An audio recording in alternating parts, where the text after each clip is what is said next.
성도 여러분 안녕하십니까? 행복하고 기쁜 안식일입니다. 또 이 안식일을 통해서 또 하나님의 은혜와 평강이 여러분들에게 함께 있게 되기를 간절히 바라겠습니다. 오늘도 하나님의 말씀으로 함께 은혜를 나누고자 합니다. 다 같이 하나님의 말씀 마태복음 4장 12절에서 16절에 있는 말씀을 다 같이 보시겠습니다. 마태복음 4장 12절에서 16절 말씀입니다. 제가 읽어드리겠습니다. 예수께서 요한이 잡혔음을 들으시고 갈릴리로 물러가셨다가 나사렛을 떠나 스불론과 납달리 지경 해변에 있는 가버나움에 가서 사시니 이는 선지자 이사야를 통하여 하신 말씀을 이루려 하심이라 일렀으되 스불론 땅과 납달리 땅과 요단강 저편 해변길과 이방의 갈릴리여 흑암에 앉은 백성이 큰 빛을 보았고 사망의 땅과 그늘에 앉은 자들에게 빛이 비치었도다 하였느니라.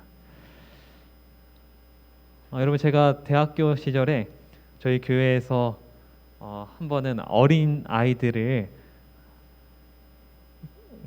교회에서 말씀을 가르쳤던 기억이 납니다. 그때 이제 어린이 교사 선생님이 어디를 가셔야 돼가지고 저한테 이제 부탁을 해서 제가 그 하루만 아이들을 맡게 되었는데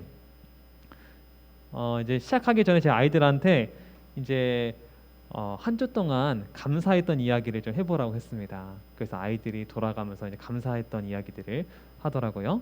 그래서 어떤 아이는 오늘 햇빛을 주신 하나님께 감사하다고 감사 이야기를 하고, 어떤 아이는 엄마 아빠가 있어서 감사하다고 하고, 어떤 아이는 맛있는 음식을 먹을 수 있어서 감사하다 하고, 이렇게 다양하게 아이들이 감사 이야기를 나눴습니다. 그러다가 이제 한 아이가 있었는데 그 아이가 이렇게 말했습니다. 아주 씩씩하고 당당하게 이렇게 말하더라고요. 저는 지구별에 태어나 지구인으로 사는 게 참 감사해요. 참 독특하죠? 아무도 예상하지 못한 대답이었기 때문에 제가 그 아이를 보면서 이게 어떤 의도를 어떤 생각으로 이렇게 나왔는지 제가 물어보고 싶었습니다. 그래서 그 아이한테 어떻게 이런 생각을 하게 됐냐고, 어떻게 어떤 마음으로 이렇게 얘기했냐고 물어보니까 알고 보니까 이 친구가 과학책을 정말 좋아하는 친구였어요. 과학책. 근데 이제 얼마 전에 우주에 관한 책을 읽었어요, 이 친구가. 그래서 우주에 관한 책을 읽었더니 그 현재로서는 지구별만 생명이 살잖아요. 근데 화성이라는 곳에 대해서 좀 배웠는데 거기는 생명이 지금은 살 수가 없는 그런 환경이, 내가 만약에 그 화성에 태어났으면 큰일 날 뻔했다고. 그러면서 지구별에서 지구인으로 사는 게 참 감사해요 라고 대답했던 거예요, 이 아이가. 그래서 제가 정말 그 인상적이었어요. 그 아이의 대답이 너무나 인상적이어서 그게 계속 맴돌더라고요. 저는 지구별에 태어나 지구인으로 사는 게 참 감사해요. 그러면서 저한테도 물어봤습니다. 나는 이 지구별에 사는 게 감사한가? 나는 지구인으로서 사는 것이 감사한가? 이렇게 생각해 봤습니다. 여러분은 감사하십니까? 이 지구별에 태어난 것 감사하십니까? 여러분, 지구인으로 사는 게 감사하십니까? 그래서 제가 곰곰이 생각해 보니까 이 지구별이라는 것은 어떤 것인가? 오늘 본 말씀에 뭐라고 말하냐면 이 지구별은 흑암이라고, 흑암. 그리고 16절에 보니까 흑암, 그리고 사망의 땅, 그리고 그늘에 앉은 사람들, 이렇게 말하지 않습니까? 지구별이 어떤 별입니까? 여러분? 아픔이 있고 슬픔이 있고 고통이 있고 죽음과 사망이 있는 별이 이 지구별입니다. 사실은 이 지구별에 태어난 것이 사실은 불행한 것 아닙니까? 그래서 우리의 그 운명의 씨앗이 이 지구별이 아니라 죄가 없는 다른 곳에 우리가 태어났다면 얼마나 좋았겠어요. 근데 하필이면 제가 태어난 곳이 어디입니까?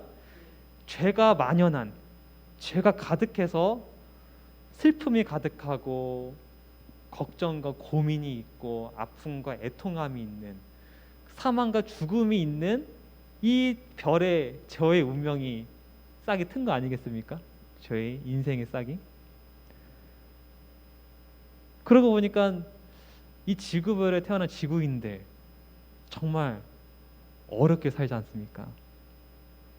어떤 사람은 평생을 박스만 줍고 사는 사람도 있어요. 평생 박스만 줍고 사는 사람도 있고, 어떤 사람 태어나자마자 불치병에 걸려가지고 평생을 누워서 병원에서만 사는 분도 있습니다.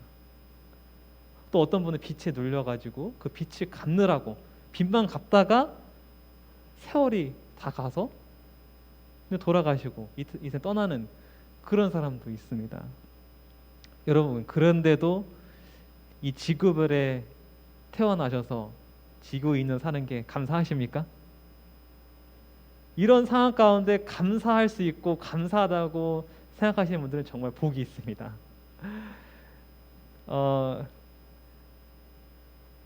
우리 지구인 중에 어떤 사람이 있냐면 그 이종령이라고 하는 분이 있어요. 이분은 TV에도 나왔고 그랬는데 알바 왕으로 정말 유명했던 사람이에요. 알바 왕. 그러니까 알바 왕이니까 아르바이트를 정말 제일 많이 하는 사람이겠죠. 예, 정말 많이 하는 사람인데, 이분이 원래는 아르바이트만 하는 분이 아니라 원래는 월 소득 3천에, 이건 월마다 3천을 버는 사람. 3천. 대단하죠? 3천을 버는 그런 시계방 사장님이었습니다. 그런데 이제 외환 위기가 이렇게 닥쳐가지고 IMF가 예전에 터졌지 않습니까? 그래서 빚을 지게 됐어요. 4억이라는 빚을 지게 됐습니다. 이분이 갑자기. 그래서 한순간에 사업이 다 망해버렸어요. 그래서 이분이 이제 빚을 갚아야 되고 어떻게 할 수 없으니까 이제 아르바이트를 하기 시작한 겁니다. 할 수 있는 아르바이트는 다 한 거예요, 이 사람이. 그래서 아르바이트 왕이 됐어요. 근데 이 사람의 스케줄을 보니까 굉장합니다. 밤 12시부터 새벽 2시까지 24시간 사우나, 목욕탕 청소를 해요. 2시간 동안. 12시부터 새벽 2시까지. 그리고 그 사우나 청소를 끝나면 새벽 2시부터 아침까지, 해가 뜰 때까지 신문 배달을 계속해요. 수백 세대의 그 집들 신문 배달 계속해요. 그리고 아침 해가 딱 뜨면 바로 어디로 가냐면 떡집에 갑니다. 떡집 가서 아침부터 떡 나온 거 떡 배달을 또 합니다. 떡 배달. 그리고 오후까지 계속 떡 배달을 해요. 그리고 오후 되면 이제 학원 차들을 운행하는 차량 운전 아르바이트를 해요. 근데 하나만 하는 게 아니라 뭐 태권도 학원, 뭐 어떤 학원 이렇게 여러 개 시간대별로 학원 운전 아르바이트를 또 해요.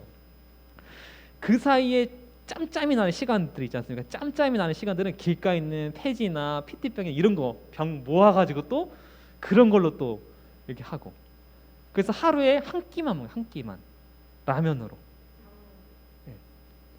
그리고 도착하면 11시부터 그리고 또 그 학원차 아르바이트 끝나면 11시까지 또 장거리 떡배달 운전을 한다고 해요. 저녁 11시까지. 그러면 11시에서 12시까지 딱 1시간밖에 안 남아요. 딱 쉴 수 있는 시간이 1시간. 그때 딱 1시간을 잡니다, 이 사람이. 그래서 어디서 자냐면 그 12시에 사우나실 청소하지 않습니까? 목욕탕. 거기 보일러실에서. 집이 없으니까 그 보일러실에서 잔대요. 1시간. 그래서 인터뷰 가운데 이렇게 말해요. 잠을 자는데 잠을 자는 것이 아니라 죽어버린 것 같아요. 하루에 1시간밖에 안 자고 하루에 라면 한 끼만 먹고 10년을 살았어요. 10년을. 빚을 갚기 위해서. 여러분 그렇게 살 수 있습니까? 그렇게 사는 지구인도 있어요. 이 사람은 머리를 빗으로 안 빗는데요. 빚이 생각나가지고 빚이 생각나 빗으로 빗을 안 빗는데요. 그러니까 이분이 그 빚을 갚기 위해서 이제 한 평생을 그렇게 1시간만 자고 라면 한 끼 먹고 그렇게 사시는 거예요. 너무 안타깝지 않습니까? 그렇게 10년을 매달 450만 원씩 모아가지고 10년을 해서 그 4억을 갚았대요. 대단하죠. 그리고 이제 드디어 빚을 갚고 새로운 이제 인생을 살려고 20만 원짜리 월세를 이제 얻고 이제 새로운 도전을 이제 인생의 새로운 시작을 살려고 했어요. 근데 이분이 이제 유명해진 거예요. 어떻게 이렇게 이제 TV도 나오고 하니까 요즘에 청년들이 정말 많이 힘들잖아요. 그래서 그 청년들에게 포기하지 말고 희망을 가지라고 하는 메시지를 전하는 그런 사람이 됐어 이분이. 예, 그래서 이제 이 그 취재진이 이 사람을 나중에 또 찾아가요. 책을 좀 써달라고.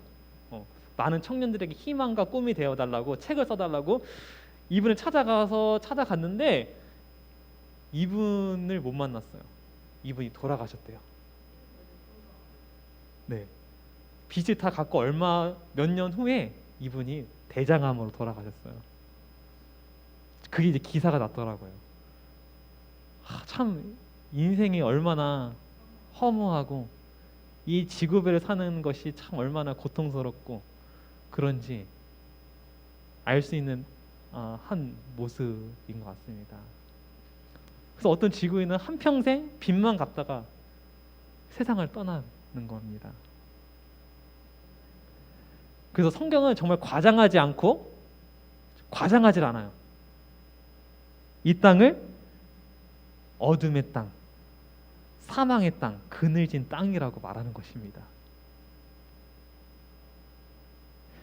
여러분 그런데도 정말 이 지구에 사는 것이 행복하십니까? 저도 그렇게 생각해 보니까 계속 그런 분들 바라보고 해보니까 저도 마음이 안 좋고 참 우울해지더라고요. 그런데 오늘 이 말씀에 그 어두운 땅에 그늘진 땅에 희망이 있고 빛이 있다는 거예요. 여러분 왜 그렇습니까? 우리 마태복음 4장 16절 말씀 다 같이 한번 읽도록 하겠습니다. 흑암에 앉은 백성이 큰 빛을 보았고 사망의 땅과 그늘에 앉은 자들에게 빛이 비추었도다. 이런 곳에 이제 희망이 생겼다는 거예요. 큰 빛이 생겼다는 겁니다. 왜 그러죠? 왜 그러죠? 그 이유가 뭐라고 합니까? 오늘 본 말씀에 우리 13절 말씀 다 같이 읽겠습니다. 시작. 나사렛을 떠나 스불론과 납달리 지경 해변에 있는 가버나움에 가서 사시니. 누가 사신 거예요? 예수님이 그 어두운 땅에, 그 사망의 땅에 예수님이 함께 사셔서 그곳이 뭐가 됐대요? 희망이 되고 큰 빛이 되었다라는 겁니다. 여러분 이 지구별에 살았던 한 지구인 예수님, 여러분 그분은 어떤 분이십니까? 이 땅에서 어떻게 사셨습니까? 여러분 그분의 형편은 어떻습니까? 그분도 형편이 그렇게 넉넉하지 않은 분이었어요. 태어날 때 어디 태어났어요? 구유에 태어났어요. 그리고 나중에 보니까 요셉 아버지가 언급이 안 돼요. 아버지가 일찍 돌아가신 것 같아요. 네. 그리고 그분은 특별한 사명을 갖고 오셨잖아요. 이 세상 사람들이 아무도 이해하지 못하는 사명을 갖고 오셨어요. 그분은 외롭고 고독한 삶을 사셨습니다. 그래서 이 예수님은 슬픔의 사람, 많은 질고를 짊어진 사람이라고 성경은 말하고 있습니다. 그런데 그 예수님이 있었기 때문에 우리가 희망을 얻었다는 거예요. 이게 무슨 말이냐면 우리 얼마 전에 도쿄에서 올림픽 있지 않았습니까? 우리 대한민국 선수가 금메달을 따면 여러분 어떻습니까? 마음이 나도 같이 기쁘고, 그래서 애국가가 쫙 나오면 나도 갑자기 마음이 뭉클해지고 감동을 받고, 그 선수가 눈물을 흘리면 나도 눈물이 날 때도 있고, 그렇죠? 근데 우리 선수가 정말 어렵게 했는데 떨어졌어요. 그럼 나도 안타깝고, 그렇지 않습니까? 왜 그렇습니까? 내가 그거를 하지도 않았는데 왜 내 마음이 그 선수들과 이렇게 똑같은 마음이 됐을까요? 우리는 같은 민족이지 않습니까? 민족이기 때문이에요. 그렇지 않습니까? 네, 같은 민족이에요. 그것처럼 우리 예수님이 인간이 되었습니다. 인간. 저와 여러분의 형제가 됐어요. 형제. 그래서 예수님이 우리가 당하는 고통 아실까요? 인간으로서 예수님도 당하셨잖아요. 시험들, 아픔들, 고통들 다 당하셨잖아요. 예수님이 우리의 아픔, 고통 아실까요? 모를까요? 어느 누구보다도 더 잘 아십니다. 그리고 반대로 우리도 예수님의 이 지상의 지구인으로 살았던 예수님의 아픔, 슬픔 이해할 수 있을까요? 우리는 다는 모르겠지만 우리는 어느 정도 이해할 수 있어요. 사실 우리가 예수님 때문에 우리는 새로운 존재가 됩니다. 왠지 아십니까? 이 지상 생활에서 인간으로 사셨던 그 예수님을 온전히 이해하고 마음까지 헤아릴 수 있는 존재는 우리밖에 없어요. 여러분, 천사가 예수님 뺨 맞은 그 기분 어떤 기분인지 알 수 있을까 모를까요? 천사가 알 수 있어요? 알 수 없어요? 몰라요. 천사는 맞아 본 적이 없습니다. 천사는 죄 가운데서 살아본 적이 없습니다. 그래서 뺨 맞고 누구한테 욕 먹고 그런 기분을 몰라요. 그래서 아마 우리가 하늘나라 가면 물어볼 거예요. 천사들이 예수님이 뺨을 맞았다고 하는데 침뱉음을 당하셨다는데 그게 어떤 기분이냐고. 저 여러분 알까요 모를까요? 우리도 같은 인간이었기 때문에 우리도 예수님을 그 기분이 어떤 건지 우리는 알 수 있다는 겁니다. 그래서 우리는 이제 예수님 때문에 새로운 존재가 돼버려요. 하나님을 어느 누구보다도 잘 아는 그 존재가 된다고 생각합니다. 그래서 예수님 뺨 맞은 기분 지사님 한번 설명해 보시겠습니까? 그게 어떤 기분인지 우리는 실감나게 묘사할 수 있어요. 그게 어떤 기분이냐면 여러분 혹시 예수님 그 폭풍 가운데 있었던 거 기억나십니까? 그런 폭풍이 우리 마음 가운데서도 일어납니다. 뺨 맞으면 이 마음이 갑자기 폭풍이 몰아쳐서 막 욱하는 그런 마음이 있지 않습니까? 예, 막 와가지고 나도 그렇게 하고 싶은 마음이 나도 모르게 생깁니다. 근데 그거를 예수님이 참으셨다는 거예요. 우리는 정말 실감나게 타락하지 않는 존재들에게 예수님을 전할 수 있어요. 여러분 예수님이 이 땅에 오셨기 때문에 우리가 위로를 받고 그리고 어느 누구보다도 하나님을 가장 많이 알게 되는 그 심장부까지 그 마음까지 알게 되는 새로운 존재가 됐다는 것입니다. 여러분 은혜 아니겠습니까? 그래서 내가 겪는 이 고통이 내가 겪는 이 고난이 나의 고난이기도 하지만 그게 예수님이 당하셨던 고통이었다는 겁니다. 그래서 내가 당한 고통을 예수님도 당하셨지라고. 그래서 나중에 여러분 그거를 우리가 타락하지 않은 존재들에게 말해줄 수 있는 거예요. 오히려 참 그래서 예수님 때문에 우리가 희망이 생긴 겁니다. 그래서 어쩌면 우리가 왕이 되는 이유가 그거라고 생각해요. 어느 누구보다도 하나님을 잘 아는 그런 존재가 되기 때문에 우리가 하늘의 왕이 되지 않나 생각을 하게 됩니다. 우리 마지막 한 성경절 읽고 우리 마치도록 하겠습니다. 우리 베드로전서 2장 9절 말씀 읽도록 하겠습니다. 다 같이 읽도록 하겠습니다. 시작. 그러나 너희는 택하신 족속이요 왕 같은 제사장들이요 거룩한 나라요 그의 소유된 백성이니 이는 너희를 어두운 데서 불러내어 그의 기이한 빛에 들어가게 하신 이의 아름다운 덕을 선포하게 하려 하심이라.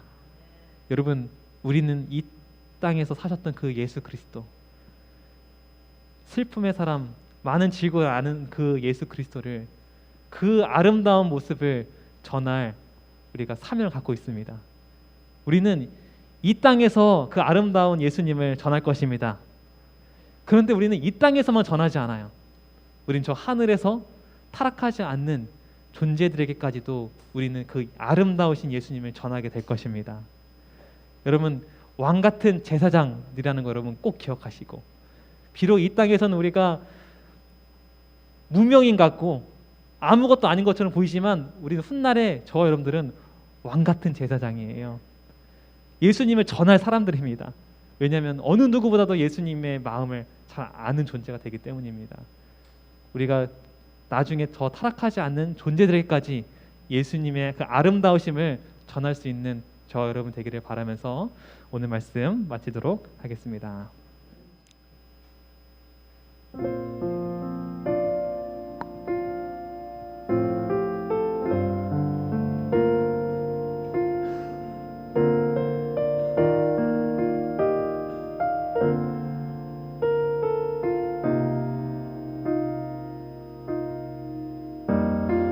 예수 아름다우신 위대하신 주님 부활의 주 어린 양 거룩과 공의 새벽별과 같은 나의 구주 모든 하늘 찬양이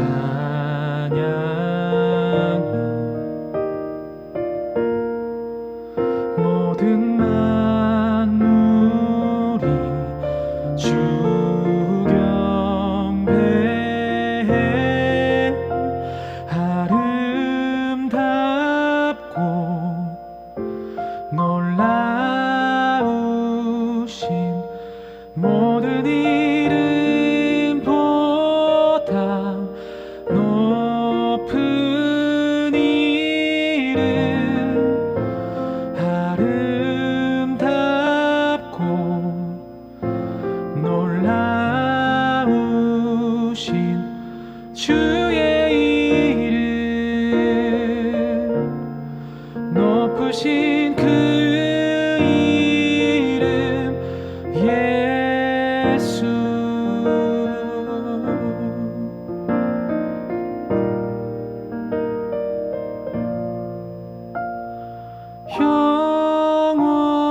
영원히 주 찬양 주 사랑해요 주 사랑해요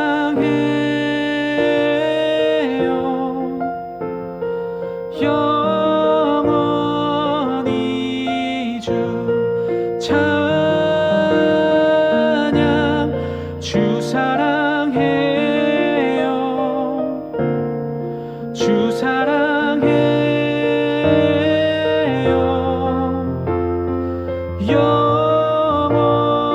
영원히 주 찬양 주 사랑해요 주 사랑해요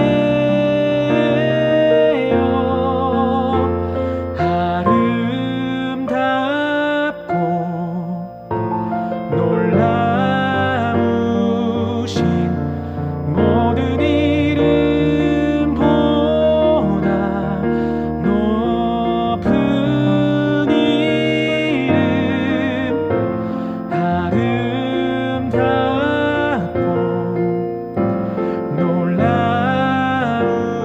놀라우신 주의 이름 높으신 그 이름 높으신 그 이름 높으신 그 이름